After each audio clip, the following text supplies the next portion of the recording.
A myth about evidence in criminal cases is that sometimes there's a lot of it in your case. When you get into be an attorney and you start reviewing cases, sometimes it's shocking how little evidence the police actually do have against people.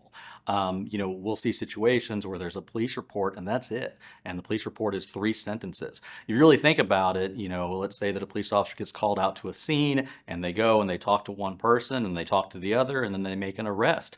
That's the extent of the investigation. It's not like TV and movies where there's follow up and there's weeks of interrogations and things like that on most cases.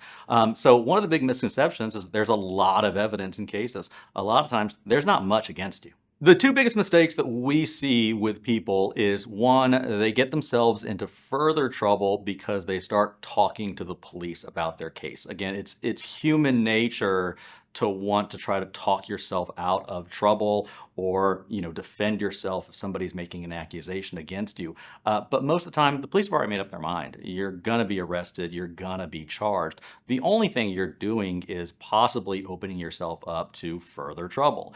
The other mistake that we see the most of is social media and cell phones.